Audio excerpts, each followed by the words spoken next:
Hey guys, welcome to another amazing episode of Chat getting ready for this craziness. Do it again. No, we're rolling already.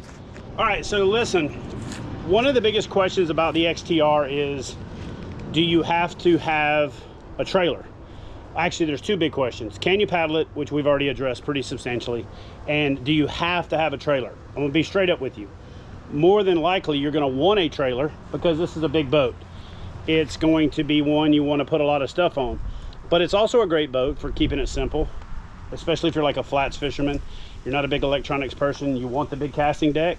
So if you keep it simple and you're not gonna rig it completely up and down rig it every single time, or if you're like me and you notice everything is quick disconnect with the YakGadget lock and loads, I just took my captain's bridge off, took the motor off the back. I actually stuck my forward facing sonar transducer in the front. And the question is, can you transport this thing without a trailer? So there's a couple ways you can do it. One, you can grab the cart or the drag strap and you can just pull the boat.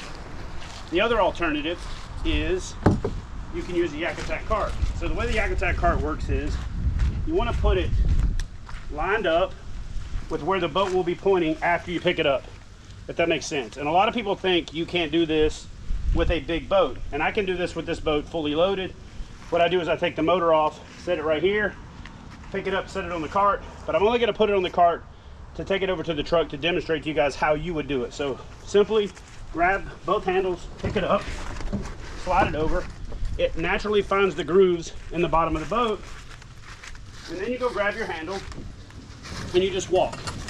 So if you're unloading this from your garage, that's pretty much how you would do it. What you want to do is you want to come to the back of your truck about a third of the boat.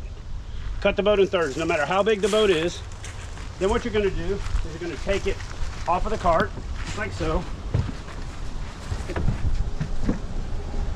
going to move the cart out the way, or just go ahead and put it in the back of the truck, because you're going to use that to get your boat to the water when you get to the parking lot. Now, so with the third, normally the way I do it is I bring the boat up parallel to the truck,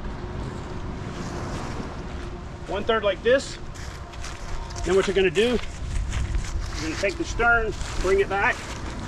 You're going to line it up with the center of the boat, or the center of the truck. There's two ways you can do this: from the back, and one thing that a lot of people don't think about is you can also do it from the side, especially with a pickup truck. If the ground is uneven, I use these bars to keep the kayak from sliding off. I put my kayak up here, slide it up, and then I spin it once I get it on top. But we're on even ground, so I'm going to demonstrate for you that you can actually put this boat on top of a truck. So what you want to do, pick it up, walk it up, get it on the truck, just like that. Then you stop, okay? Notice here, the transducer on the back of the boat, it folds up. So one thing that's quite a few people brought up is, oh, once you mount the transducer on the back, you can't truck top it anymore. So if you put it in the bed, which I'm gonna be able to do, but to do that, I gotta remove this middle section, this middle stager right here, okay? I don't wanna do that because it's part of my camping system, and I am very blessed with a trailer, and if I'm gonna go that type of fishing, I'm gonna use the river and slide it underneath. But I'm gonna show you, you can put this boat up on top. So what you wanna do is grab both handles, and I like to do it underhand. Pick it up, put it on my chest, turn your hands around, slide it on top of the truck. Big thing, turn the seat around, fold it down, especially if you got something on the back, so it doesn't spin around and throw off the balance of the boat. So what you're gonna do, grab both handles, push it up. Wait, it's not aligned. Just like so. Once you get it over the breaking point, push it over, slide it in the center, throw your tie-down straps on. How tired are you? How tired? Yes. Not tired, I'm got a little bit out of breath because I'm fat, but it's simple. But also, this is a truck with a 6-inch lift, oversized tires, and a roof rack with a bar on top of the roof rack. So on top of your SUV, or like if we look at Austin's truck, one of the things you could do, put the tailgate down, walk the kayak in on the cart, set the nose on the thing, take the back, put it on the ground, slide it up, tie it down. If you don't have a deck system, even easier. Take the kayak cart, walk it up, put it on, slide it, pull it forward, tie it down. If you got a bed extender like a T-bone or something like that, even easier. So I showed you absolute worst case scenario. A lifted truck, rooftop rack, still got batteries, still got the black pack, still got the seat. So I've got another 60 pounds on the boat. So there you go. So you got to the water. Tie it down. Oh, get to the water. What happened now? Like the next part. Okay, so I'm going to demonstrate the two ways to load and unload the boat by unloading it the other way. So if you have a roof rack, everybody thinks you have to go over the back, and you can, but you can also take your boat like so and turn it like this, bring it to the center, line it up, and you can take it off the side. Why is this a big issue? Well, sometimes you don't have enough room to go off the back, and if the parking lot is uneven like this, you can do it this way because your rack is going to stop the boat from sliding. So now you do everything backwards. Take the boat, get it to your chest, grab the handle, got it to the ground. Everything is exactly backwards. Take the boat, bring it to you, get underneath.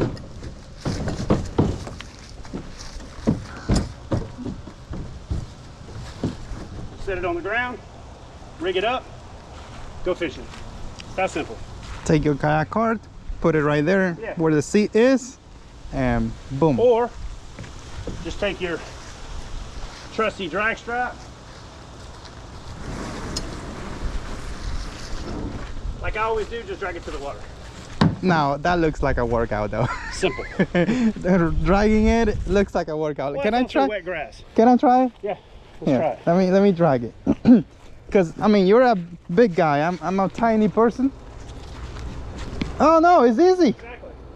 It's easy, bro. Look. Wait. It's easy.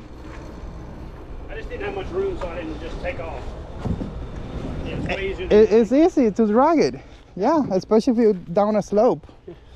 Yeah, so I mean, truly, this kayak is smaller than a Titan 13.5. And again, we just did worst case scenario. If you're just going to put it in the bed of your truck, even easier. In fact, let's demonstrate. So let's say I don't have a deck system. I don't have any of this stuff in here. You're just going to tie it down on a truck bed. Same thing. Grab the boat, bring it in like this. Okay. You want to even it up this time, just like that. Okay. Now, one tip. Come here. I want to show you something. The keel is the #1 spot people run into a boat ramp, and when they pick their kayak up and they want to load it, they're dragging it. Get a doormat, scrap piece of carpet, throw it in the back of your truck, put it on the ground, say right here, pick the nose of your boat up, put it on that piece of carpet, makes it easy to slide. Go to the back, grab the boat, pick it up, get it on the tailgate. Again, I got a bunch of stuff, but if you didn't, pick it up, slide it in. No problem. That's in fact, that's the easiest way. That's probably even easier than a trailer. And make sure to have a motor mount so it protects the transducer. Or just put it in nose first. Yeah. The cool thing about this boat is there's actually, on this boat, there's more weight in the nose because of all this stuff. Normally you want the stern in, but this boat, because there's so much weight, totally put it in nose first. Leave everything on the back. Also makes it easier to rig. Back it down the ramp, slide it in the water. Simple. Cool. But if you got a deck system, all this stuff for Yeti boxes, a little more complicated. Yeah, if you're gonna have a truck like that, get a trailer. Yeah, or just when you're gonna go on a place where you want to be more mobile, just use a lighter boat. Yeah. Like the River or the RS-117 or something like that. Yeah, man, simple. So how do you feel after doing all that stuff? Good. It's easy. So you don't need a trailer, right? you don't need a trailer. Is a trailer? You never need a trailer. The trailer's just nicer. In fact, even with this boat, which before that one came out was considered a big boat, I rooftop this one 15, 20 times this year. Not every time I took a motor. I mean a trailer. And if I didn't take a motor, it was even easier. I just took the boat, threw it on top, got where I was going, slid it in the water. And so, like, for example, if I'm gonna park on the side of the road, or if I'm gonna camp at my fishing location and I don't wanna have the trailer there, I just go unload the kayak, and I try to camp where I got line sight. Just leave the kayak right there, camp.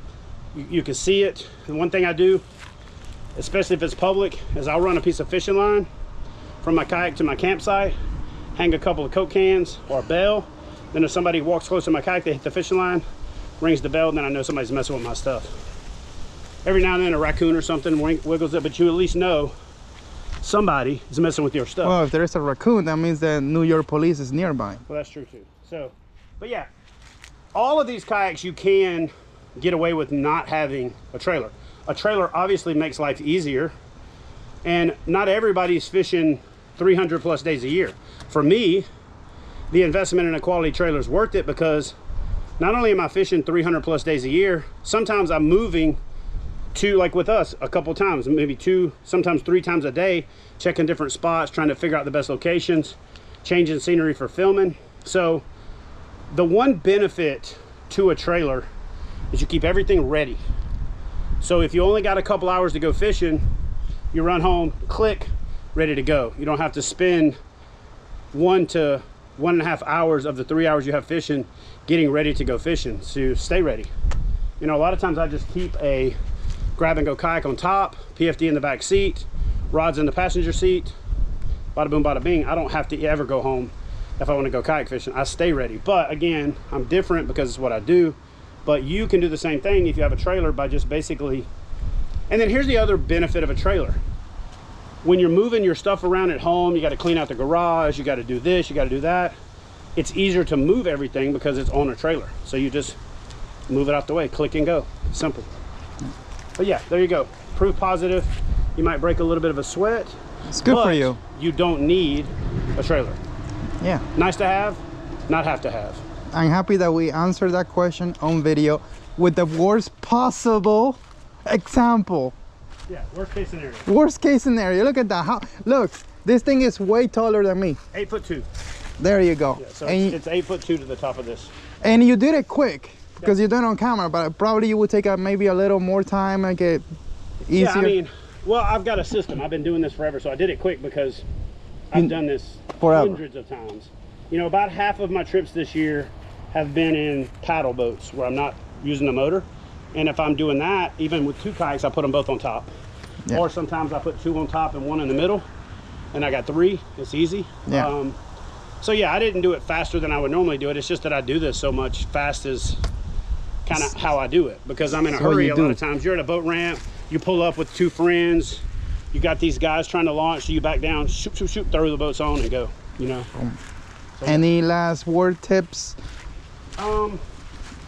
Yeah, my biggest advice is for all of these questions, like, is the boat, can you paddle it? Can you load it and unload it? Look, you can listen to a internet expert like me or like Aliex, or you can just find a dealer and try it. Or go to kayakbassfishing.com or go to the Kayak Bass Fishing group and go post up, hey, I'm Aliex Folgueira, I am in Miami, I want to try out the XTR. Hey, I'm Bill Smith, I live in Homestead, we're not too far apart, let's meet up. Offer to buy them lunch, offer to give them gas money or something, and they let you demo their boat. Then you could try, how hard is it to load and unload? How hard is it to maneuver? Is it gonna paddle? Or is this guy on the internet just blowing smoke? And I wanna know for certain because I'm never gonna buy a motor. Those are all things that the easiest way to do it is to do this old saying we call try before you buy. So find a dealer. One of the problems with really popular boats is dealers are somewhat reluctant to put a boat in their demo fleet, because then that's a boat they can't sell. So find a buddy, find a person who already bought the boat, and just like I said, just offer, hey, I'll buy you lunch, I'll bring you 2 packs of Cincos, I'll, you know, wash your truck, whatever, if you let me check out your boat, and meet them on their terms. Go like, okay, they're going fishing. Hey, what time are you getting back? Then when they get back, while they're getting their truck and everything, you could try the boat out and then help them load up, so you're doing them a favor. So try before you buy doesn't just mean you have to go to a dealer. You can also get on the internet, use social media for positive for a change, and say, post up, hey, I'm interested in trying out this boat.